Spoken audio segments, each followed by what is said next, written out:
So, quick healthcare story. Just again, because I happened to be at a party today, a baby shower for a woman who is an emergency room doctor. So, lots and lots of doctors and scientists and people who worked in public health, etc., were at this party, having a lot of conversations about this at the baby shower, which was great. And I ended up talking for a really long time to this guy who is an older guy, very knowledgeable, and actually I think he is quite famous in his field, teaches medicine at a very respected university, general practitioner, and an expert in addiction. And we were having sort of a wide-ranging conversation with a bunch of other people who worked in medicine or public health.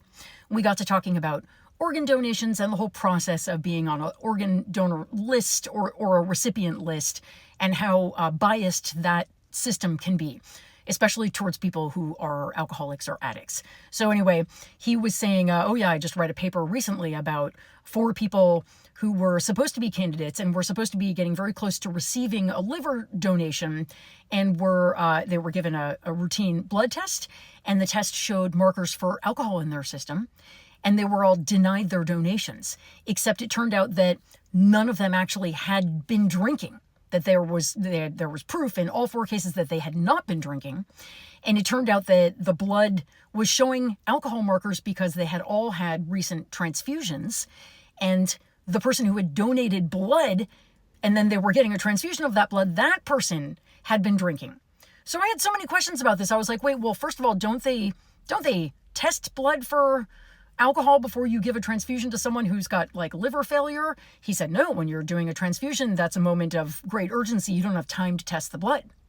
And I was like, wild. So, but wouldn't you test blood like when you first are a blood donor and that you first blood is donated? Isn't that blood tested for stuff? And he said, yeah, it's tested for HIV and for hepatitis. And I said, well, why don't they just add a panel or whatever you call it, where they test for alcohol also, if this is something that can deprive an organ recipient of getting their organ?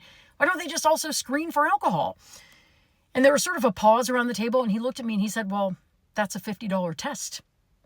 And everybody kind of chuckled in this very gallows way. And I was like, yeah. And he said, that's not going to happen in a for-profit medical system. And everybody around the table just nodded. And I was like, wow, unbelievable. So what happened to those 4 people? He said 2 of them died. 2 of them died.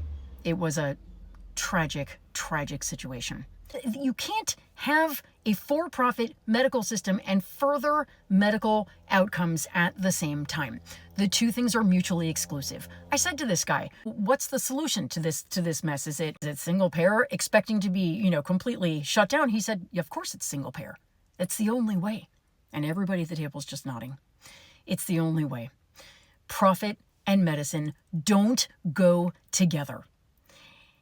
Ask anybody who is on a organ donation list. Ask anybody at all who has ever entered our healthcare system. They are just mutually exclusive. One more example.